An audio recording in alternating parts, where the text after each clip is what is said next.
Ladies and gentlemen, welcome to this special interview. Today we have a returning guest to the show, Dave Kranzler of Investment Research Dynamics, located at investmentresearchdynamics.com. And Dave is the writer of the Short Sellers Journal and the Mining Stock Journal. And both of those are going to be more important than ever, especially with this 500-point pop in the Dow today, Dave. Dave, I'd like to thank you for joining us again on Silver Doctors. Well, it's good to be back. Thanks for having me on again. I guess all these coronavirus fears are over. Dow's up 500 points this morning. What is going on with the stock market, Dave?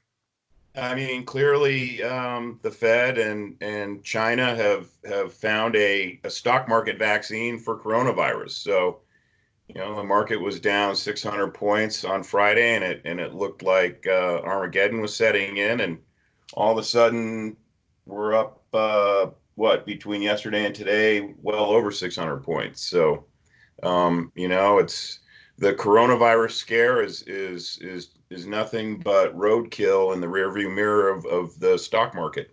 Yeah, and it seems like the stock market is, I don't know if you would consider the stock market in a euphoria and the blow off top just yet, because I look at Tesla, for example, and I'd like to talk about Tesla for a second because I know you're on top of Tesla and just the shenanigans they play. But I was looking at their chart, and last year, not 7 months ago, their stock price was like $176, and today it broke $900. Not even 7 months later. So just what in the world is going on? Are we in the blow off mania phase just yet, or how do you short Tesla without getting your face ripped off here, Dave? I mean, it's really kind of the Dutch tulip bubble or the South Sea bubble type of dynamic. There's no telling where the top is, and there's no telling how insane it can get. We saw this with a handful of internet stocks. I mean, all the internet stocks were insane, in the tech stocks, but some of them, like there was one, Commerce One, it went from, I don't know, I think before it IPO'd in this country from China, it was a penny stock in China. It IPO'd here. I can't remember the opening price, but I watched it go from 10 to 600 in a very short period of time. 3 years later, the company was out of business. I actually rode that thing short from 300 up to 600, and I think I probably covered, I don't remember exactly, somewhere under 100. I didn't ride it all the way to zero. I wish I had.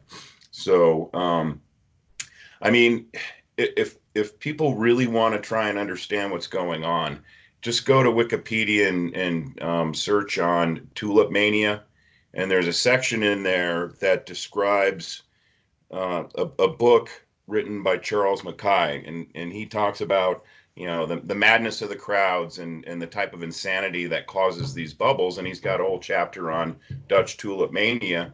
And there's actually a paragraph that's excerpted from that chapter. And if you read the whole section, I think it might help put a little perspective on what's going on with Tesla. I mean, there isn't bona fide investment going in to Tesla. Everyone who's trading it now, I mean, it's been trading, I don't know, the stock already, it's traded 39 million shares today, and we're what, 3.5 hours into trading. And, so there's only 180 million shares outstanding. And of that, insiders and friends and family of Tesla probably control about 40% of that, including the stalwart last few remaining large institutional holders. So, I mean, this thing, that the entire float is turning over every 2 days. That's not investing. It's momentum chasers and day traders and hedge funds essentially renting an option on the likelihood that someone else is willing to pay more for that option at some point after the option is purchased. It's just a big game of flipping, and it's a giant house of cards that's being built. And when it comes crumbling down, it's going to be breathtaking. But in terms of the fundamentals, there's no fundamental justification for the move from the move when it was at 180 to here. I mean, even at 180, it was insanely overvalued. If you want to just look at just their fourth quarter. Now, the headline numbers are this adjusted basic EPS, which is a nonsense number. But if you use the gap numbers, and there's problems, the gap numbers presented by Tesla are highly problematic because I mean, anyone who's looked at it closely understands that there's accounting fraud going on there. In fact, Musk was publicly challenged by Stephen Einhorn about his accounts receivable accounting, and of course Musk kind of disappeared to the challenge that Mnuchin, not Mnuchin, Einhorn issued at him on Twitter. It was awesome. But Tesla's supposed to be a growth company, but the year over year for the fourth quarter, automotive revenues rose just 1%. Total revenues, which includes the service plus the solar business, just 2%. The gross profit fell 4%. Operating income dropped 13.3%, and GAAP net income plunged 25%. Okay. The Model S and X, and there's probably a high likelihood that the Model S and possibly the Model X will disappear. They'll just stop making it because it's not really, they're not selling a lot of them. The Model S deliveries were down 29% for full year 2019 versus 2018. Model X was down 23% year over year for the full year. Those are not growth company numbers. So, I mean, and the valuation being attributed to Tesla in the stock market right now is beyond growth company valuations. It's just insane. So, I mean, the only way you can really try to short this is to short a small amount of shares and maybe buy out of the money weekly calls to hedge it, because no one's going to time the top right. There will be someone who shorts it at the top and says, "Oh, I timed it perfectly," but it's pure luck. Mm-hmm. And I've been kind of accumulating very long dated, very out of the money puts for now. And when this thing rolls over, I'll probably start putting on some closer to the money, closer to expiration puts. But I mean, right now, to buy near expiration puts on this thing's throwing money away. Mm-hmm. Mm-hmm. And it's interesting because it sounds like we could also be part of, and just in addition to the repo market injections of liquidity and just, the plunge protection team, it sounds like we could also be looking at a little bit of a short squeeze going on just in the market in general today as well. Because, as you're saying, there's no fundamental reason for the markets to keep shooting up like this, if I'm understanding that correctly. Yeah, that's correct. I mean, if you look at, and I scour the economic numbers every week for my short sellers journal, and every week it just becomes more apparent that the U.S. economy, the economic activity is slowing down rapidly, especially in the manufacturing sector. In terms of service, I think a lot of the growth that's being picked up by the non-manufacturing, PMI, ISM indices, I think a lot of that is price inflation. As an example, the restaurant industry, every month they report an increase in sales on a year-over-year basis, but a decrease in actual foot traffic, meaning the number of actual restaurant tickets that are written, and that includes deliveries. And that's the foot traffic to restaurants, the number of tickets actually being written, the number of sales transactions has been declining year over year every month for almost 2 straight years. So that's not, inflation doesn't mean that there's been an increase in economic activity. And I've seen it at restaurants all around Denver. Everywhere I go, the menu prices are 10 to 20% higher than they were a year ago. That's not wealth output. That's currency devaluation. That's what price inflation is. And the fact that you're seeing, let's just call it, unit volume decline every month, that tells you that particular sector is contracting. Mm-hmm. Yeah, and that's just one example in the service industry. Yeah, and I'd like to stick on this for a second, just the economy in general. the U.S. economy in general, because it's interesting. Because just this morning, Larry Kudlow, and I know you really like Larry Kudlow, Dave, but Larry Kudlow was on an interview with Maria. I think her name is Baratomo. I'm not sure if I'm pronouncing that right. Bartiromo, Bartiromo, the money and a hunt.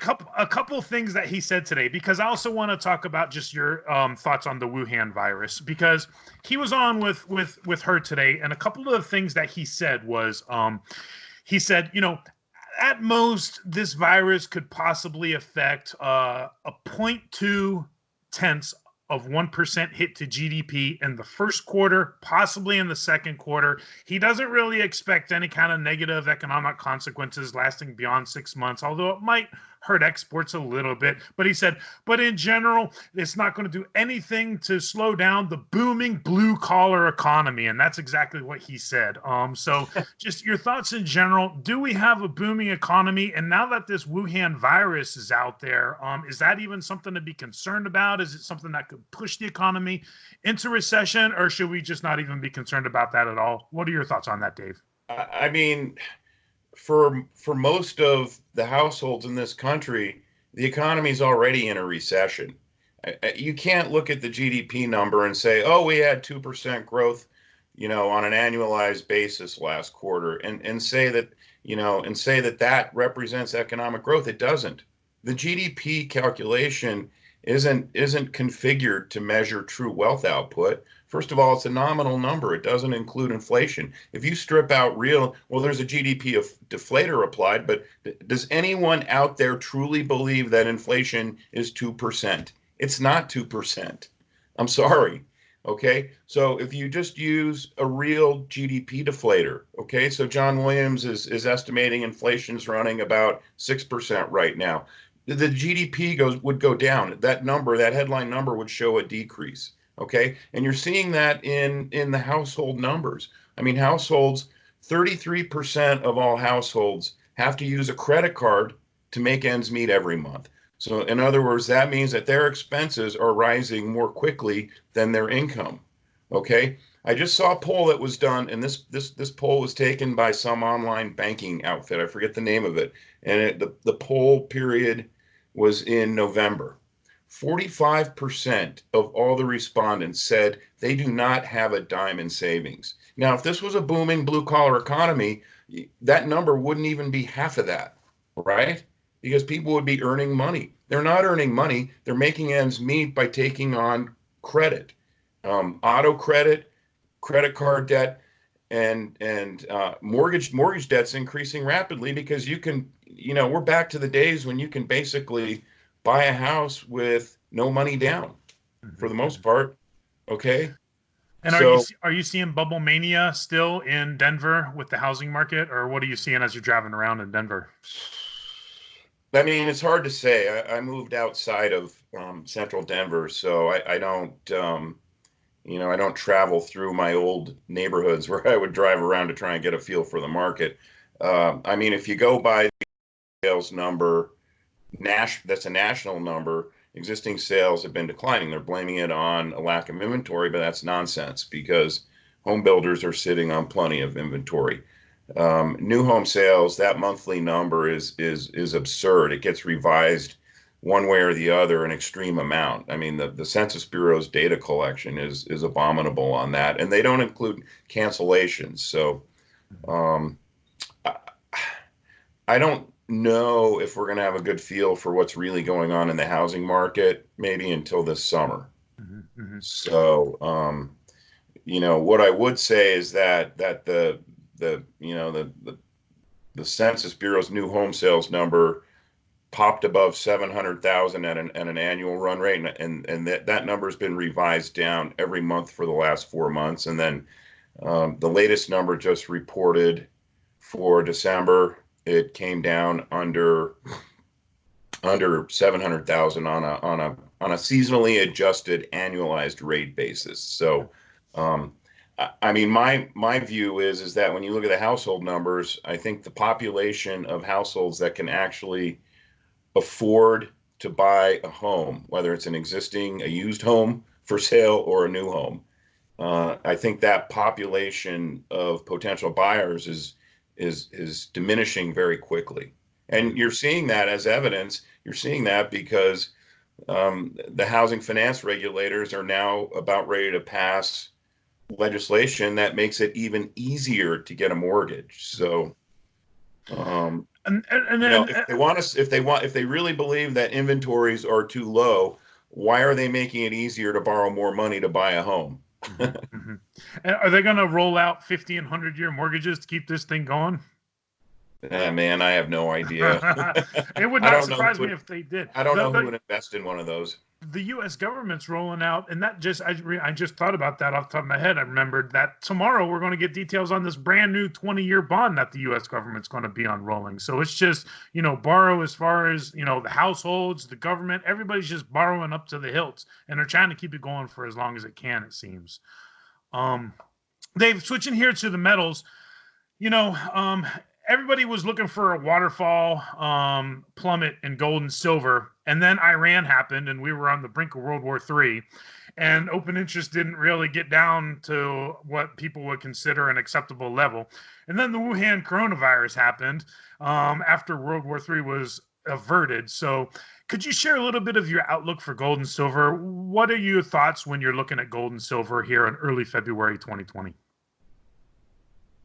Well, I mean, it's if you look at the run it's had since June, and I'm using the futures basis. So at the beginning of June, it was trading at 1280 an ounce.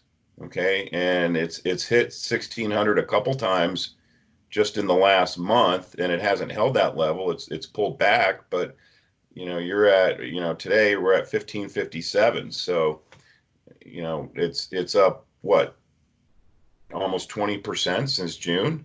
I mean, it's not going to go straight up like Tesla, and I don't want it to go straight up. I'm fine if it has a nice move and it pulls back and you sort of have a healthy technical bull market pattern, which is what I think is developing now. But clearly, someone knew back in June that the Fed was going to start printing money again, because that's when the price of gold really took off. And the amount of open interest on the COMEX topped out at over 800,000 contracts. The amount of physical gold sitting in the COMEX warehouse didn't change. So that, if you look at over a long period of time, say the last 15 years, the average open interest in COMEX gold contracts is probably around 350, 400,000. It's a little bit higher over the last few years, but not a lot higher. And then all of a sudden, the open interest runs from 500,000 contracts up to 800,000 contracts. Someone's having a problem keeping a lid on the price of gold. Mm-hmm. So, and I think part of what's underlying that is you've had these Eastern Hemisphere countries like China and Russia who have just been steadily accumulating an enormous amount of physical gold. And India also kicked in starting really right around the middle of the summer. India's demand started kicking in again in a big way. Mm-hmm. And I think that the physical market is driving this, and it's making it harder for the price management team out there to contain the price of gold using paper derivatives. And as more evidence of that, we also have seen a mushrooming in the amount of other types of paper gold derivatives that are used to sort of replicate the delivery of physical gold from the COMEX. Mm-hmm. So I personally think there's a big problem out there somewhere in the financial system.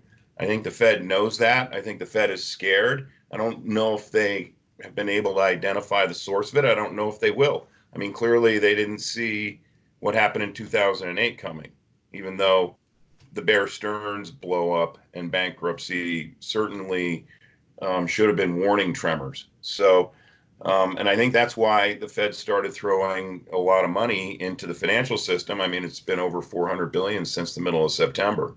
Mm-hmm. So I think at some point we're going to find out, what the problems are. I'm sure it's derivatives related. I'm sure it's related to a rapid deterioration in especially subprime debt, leveraged loans sitting on bank balance sheets, and that type of thing. So I don't know if we're going to consolidate here and go sideways for a while, say between 1500 and 1600. But at some point, gold's, I think the Fed's going to have to re-up its money printing effort in order to prevent markets from crashing, because that's what they're doing. And this whole thing basically started after that 600-point drop on Christmas Eve 2018. And the next week, Powell comes out and gives a speech that basically hints that the Fed stands ready to put another Fed put in place, and which they obviously have. Mhm. So, um, Yeah, and last week during the press conference, he's out there talking about like, well, we go around the United States and we hear all the time, please, Fed, keep this expansion going. It's like, well, he's not talking to people who realize that we need to go through a healthy correction here because, as I've been saying, the analogy I like to use is you can't breathe out forever. You have to breathe in at one point, and the Fed just wants to just keep breathing out forever to keep the expansion going. Um, so I find that very interesting that you bring that up, but also just one interesting. point here. I mean, we're beyond the point of a healthy correction here coming. I mean, if the Fed stops printing, the markets are going to collapse, and they know that. And we don't have economic expansion going on. The manufacturing sector is contracting.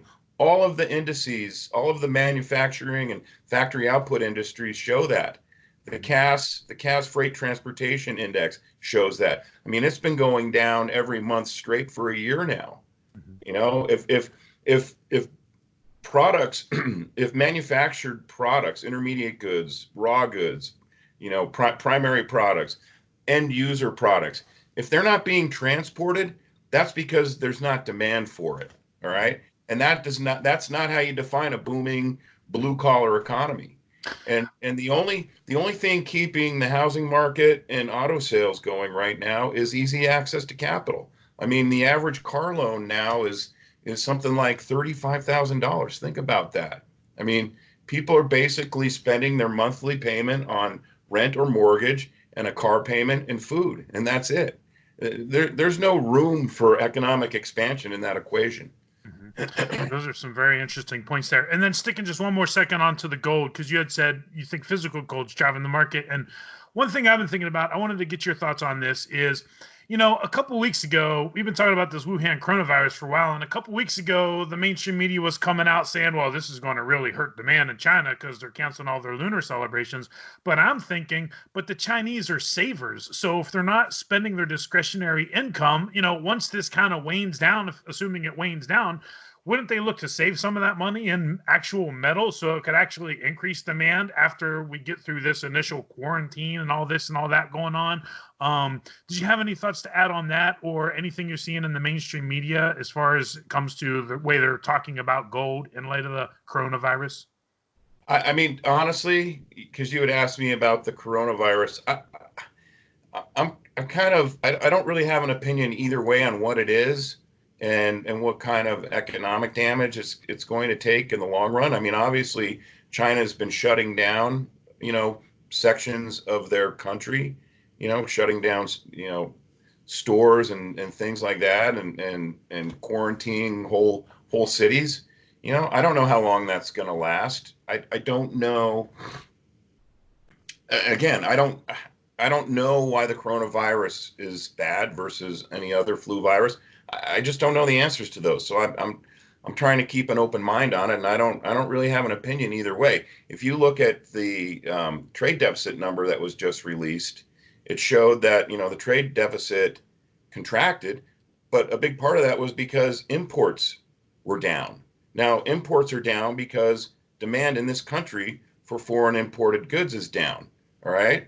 I mean, what is it? Walmart gets like something like 60% of its products from China, and that data was taken, that data series, the data for it was compiled before this outbreak of the coronavirus. So, and there's plenty of evidence to point to the fact that the economy was slowing down markedly before this virus scare hit. Mm-hmm. So, I don't know what the long-term effect on it is. I don't know why someone would go out and buy gold just because there's a nasty flu virus going around. Mm-hmm. I think what's happening is that it will be used as a cover story for a global economic what I think is ultimately going to be a depression. Central banks have just started printing money again, and that's what's driving up the price of gold.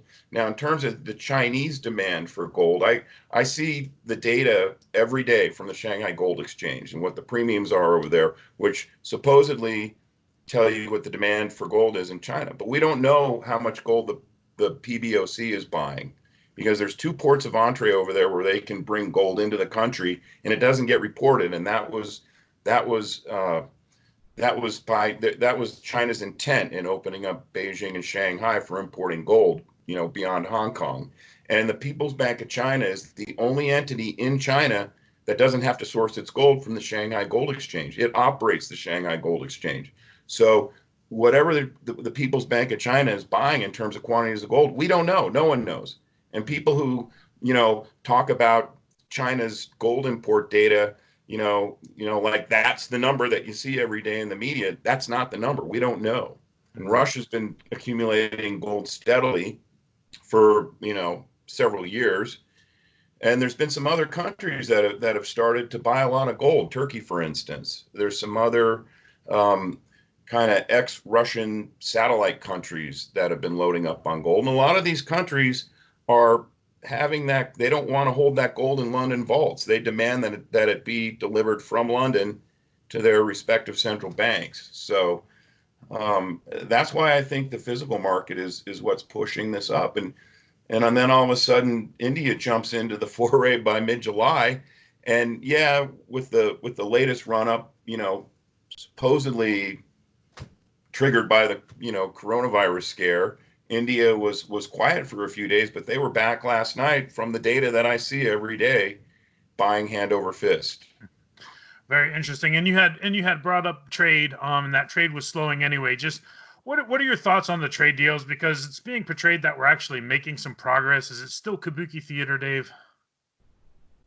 I mean, it's kabuki theater. I didn't read through all the details of the trade of the phase one agreement, but essentially the analysis that I read from guys that I trust who, actually did read it and have good perspective on things, said that the phase one is basically window dressing, and that it's highly unlikely that the real crux of the issues will ever be agreed upon. And so who knows? But certainly the existing tariffs didn't get rolled back. Those are still in place. It's just new ones weren't put in place. And it's probably just a matter of time before the general campaign season kicks off between the Democrats and Trump.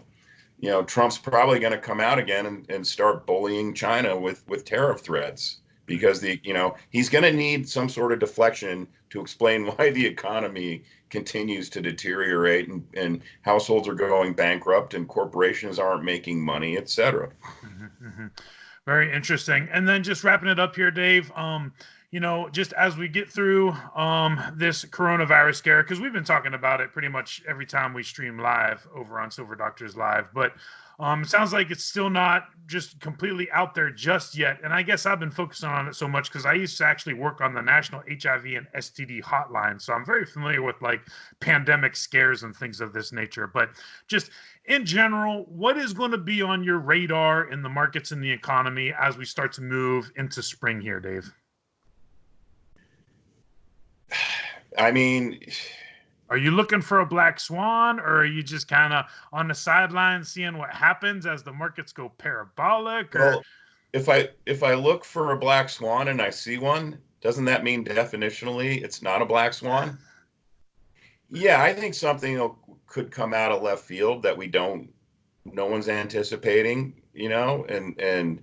and torpedoes the Fed's effort to keep the markets propped up. But will that happen? I don't know.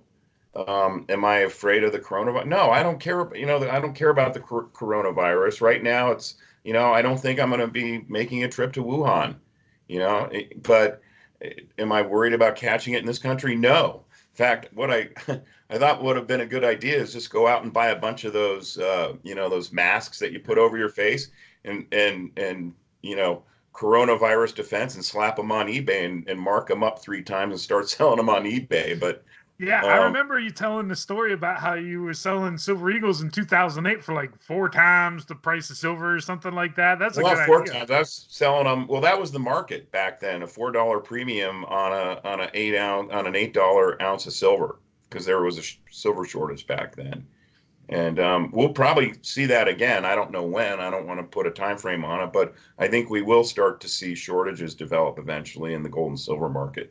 I mean, if you're looking to take some cash that you don't need to pay down credit cards or auto debt or pay your rent or mortgage payment, now is as good a time as any to buy silver because it's nearly historically cheap in relation to the price of gold. I mean, the gold silver ratio isn't the highest it's ever been, but I mean, given the fundamental underpinnings for making the argument for buying physical gold and silver here, silver is extraordinarily cheap. And it's interesting because you brought up the fact that the masks, right, are, people are scrambling for these masks, but what that tells me is that ultimately the Fed may think that they're in control and the plunge protection team may think that they're in control, but ultimately sooner or later market forces will actually take over at some point. Is that what I got Eventually out it of that? will. That's right. And tell us a little bit about the Mining Stock Journal and the Short Sellers Journal and what a subscriber gets. Sure.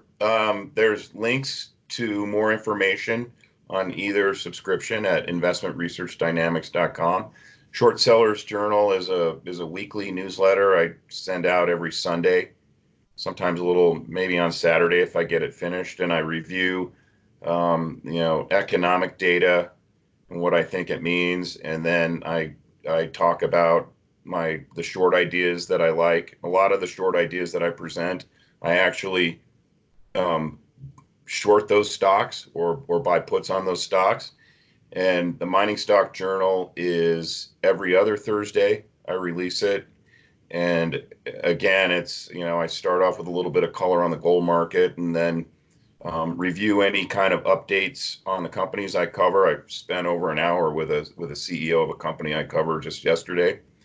And it focuses on junior mining stocks. Although if I see a larger cap producing miner that's been sold down irrationally, I'll do my analysis on that, and if I like the idea, I'll present it. I also discuss call options, call option ideas on the larger cap mining stocks.